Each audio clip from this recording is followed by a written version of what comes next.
오늘도 말씀과 기도로 이 자리에 오신 분들을 환영합니다. 마태복음 21장 23절로 46절 말씀, 예수님의 간절하심. 지금부터 본문을 읽겠습니다.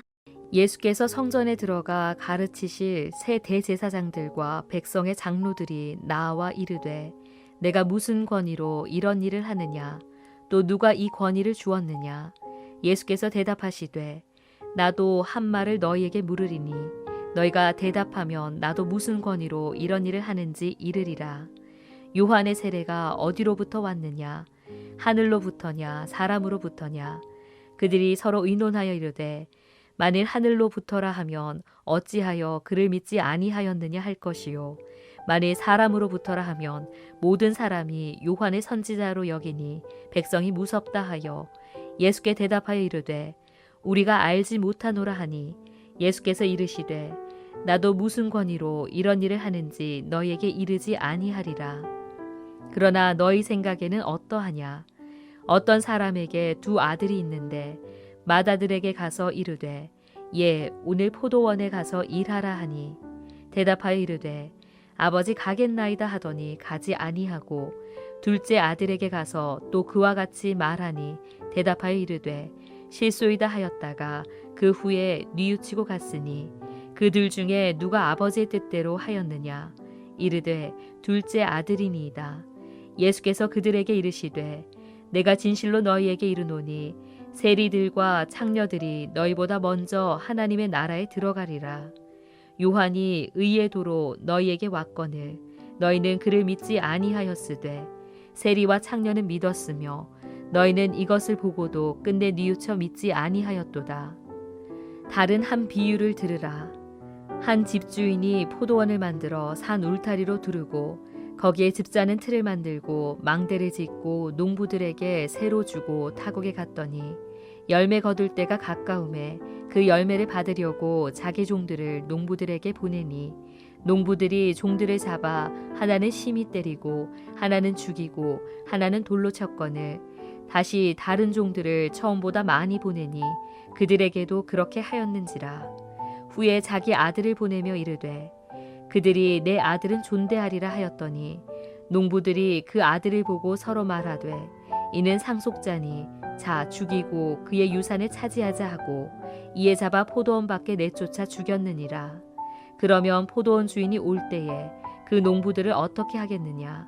그들이 말하되 그 악한 자들을 진멸하고 포도원은 제때 열매를 바칠 만한 다른 농부들에게 새로 줄지니이다. 예수께서 이르시되 너희가 성경에 건축자들이 버린 돌이 모퉁이의 머릿돌이 되었나니 이것은 주로 말미암아 된 것이요 우리 눈에 기이하도다 함을 읽어본 일이 없느냐. 그러므로 내가 너희에게 이르노니 하나님의 나라를 너희는 빼앗기고 그 나라의 열매 맺는 백성이 받으리라. 이 돌 위에 떨어지는 자는 깨지겠고 이 돌이 사람 위에 떨어지면 그를 가루로 만들어 흩으리라 하시니 대제사장들과 바리새인들이 예수의 비유를 듣고 자기들을 가리켜 말씀하심인 줄 알고 잡고자 하나 무리를 무서워하니 이는 그들이 예수를 선지자로 알미었더라. 본문 전체 이해와 본문 해석입니다. 오늘 본문은 예수님께서 성전에서 가르치실 때의 모습이 기록된 내용입니다. 성전에서 가르치실 때 논쟁이 있었습니다. 대제사장과 장로들이 예수님의 권위를 문제 삼아 예수님께 따진 것인데요. 예수님께서 그들에게 질문을 받으신 그대로 질문으로서 답을 하십니다. 그리고 이어서 오늘 본문은 두 개의 비유 말씀을 우리에게 전하고 있지요. 아버지의 말씀에 각각 다른 태도를 보인 두 아들에 대한 비유가 등장을 하고요. 포도원 주인에게 속하였으나 포도원 주인의 아들을 죽인 농부들에 대한 비유가 등장을 합니다. 사람들의 모습에서 우리는 조금의 희망도 찾을 수 없다 하는 비참함을 직면하게 됩니다. 하지만 사람들이 가지고 있는 이 비참함이 예수 그리스도 대속의 은혜를 절대적으로 필요로 하는 우리들의 실존을 깨닫게 하지요. 본문 안으로 들어가서 내용을 살펴보겠습니다.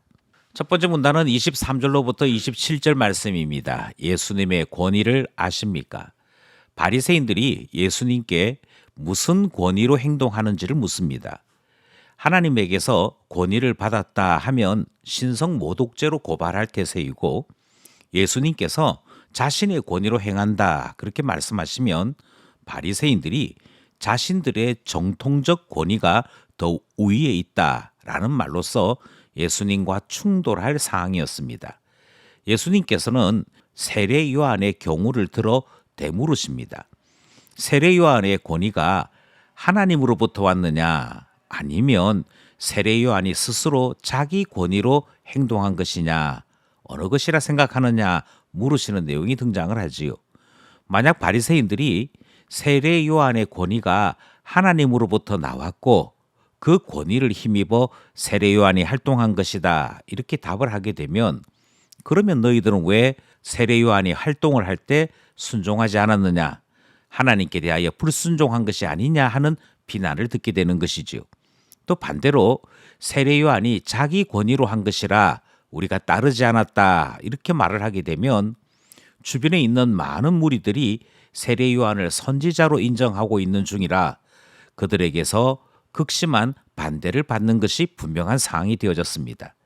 이런 상황을 깨닫게 된 바리새인들은 질문에 답하지 않겠다라고 말하는 내용이 등장하지요. 이로써 그들은 예수님의 권위에 대해 어떤 대답도 듣지 못하고 이 사건이 끝을 맺게 되는 것 보게 됩니다. 예수님의 권위가 하나님 아들로서의 권위인 것을 알지 못하다 보니 그들 자신들의 권위를 자랑하고자 질문했으나 도리어 면박만 당하고 마는 모습이 본문 안에 기록되어 있습니다. 첫 번째 문단 말씀 살펴보았습니다. 둘째 문단은 28절로부터 46절 말씀입니다. 예수님의 간절하심을 아십니까? 이 본문에는 두 개의 비유가 한꺼번에 등장하지요. 그러니 내용이 상당히 많습니다. 먼저 첫 번째 비유는 28절로부터 32절에 등장하는데요. 예수님께서는 바리새인들이 이 비유에 등장하는 첫째 아들과 같다라고 말씀을 하십니다. 첫째 아들은 순종하겠다라고 말을 하고서는 불순종하게 되지요. 그런데 반면에 둘째 아들은 그가 하지 않겠다라고 반항해 놓고는 도리어 순종하는 모습을 보였더라 그렇게 말씀하면서 예수님이 세리와 창녀들이 바로 이 둘째 아들과 같다라고 말씀을 하셨습니다. 이렇게 말씀하신 것은 세리와 창녀들이 세례 요한의 말씀을 통해 회개하기도 하였고 하나님 나라를 소원하기도 했던 변화된 모습이 있었기 때문이었던 것이지요. 두 번째 비유는 여기에서 조금 더 나아가고 있는, 그래서 주님께서 엄하게 꾸짖는 내용이 포함되어 있는데요. 이는 종교 지도자들이 하나님께 대하여 반역하는 그런 존재들임을 고발하시는 말씀이 등장합니다. 비유에 등장하는 것은 무엇을 의미하는지를 아는 것이 필요한데요. 예수님의 비유 속의 포도원 주인은 하나님을 의미합니다. 또 포도원은 이스라엘을 의미하지요. 그리고 여기에 등장하는 농부들은 바로 예수님 당대의 종교 지도자들을 의미합니다. 그리고 포도원 주인의 아들이 등장을 하는데 그것은 예수님 자신을 의미합니다. 그리고 농부들에게서 빼앗아 다른 농부들에게 주었다 하는 말씀이 등장을 하는데 이것은 이방인을 의미하지요. 이 비유가 의미하는 바는 농부들이 포도원 주인에게서 긍휼을 입어 일할 수 있게 되었음에도 포도원이 탐이 나서 포도원 주인의 아들마저 죽이고 포도원을 차지하려고 했다 하는 인간들의 반역과 배반에 대한 지적과 경고의 말씀이 이 안에 포함되어 있더라 하는 것이지요. 우리는 이 비유가 의미하는 바를 분명하게 이해할 필요가 있습니다. 이 비유에서 등장하는 것처럼 예수님은 건축자의 버린 돌로 취급을 받습니다. 그리고 이것은 자기 백성에게서 배척당하신 모습을 그대로 나타내고 있는 것이지요. 하지만 예수님의 대속은 새 이스라엘의 머릿돌이 되는 것이고 하나님 나라를 구현하는 근본 바탕이 되는 것을 우리는 말씀 끝부분에서 다시 듣게 되는 것이지요. 아무 소망 없는 우리를 구원하시고자 예수 그리스도께서 오셔서 자기 자신을 주심으로 우리에게 대한 구원이 드디어 확립되게 되는 것 가르쳐 주시는 말씀 함께 나누게 되는 것입니다. 여기까지 본문 말씀이었습니다. 말씀을 따라 기도하며 결단해 봅시다. 첫 번째 기도 제목은 우리의 눈을 열어 하나님의 아들 예수님을 알고자 하는 기도입니다. 바리새인들은 예수님께서 무슨 권위로 행하셨는지 알지 못했고 하나님의 아들이심을 깨닫지 못했습니다. 그러다 보니 논쟁했고 고발하려 했던 것을 우리는 본문을 통해 확인했던 것이지요. 영안이 열리지 않으면 우리 또한 예수님을 알지 못한 채 감사하지 못하고 원망과 불평하며 논쟁하려고 하는 모습을 가지게 될 것입니다. 따라서 기도하기를 눈을 열어주십시오. 예수님을 알게 해주시고 그 은혜에 감사하는 신자 되게 해주십시오. 기도하게 되는 것이지요.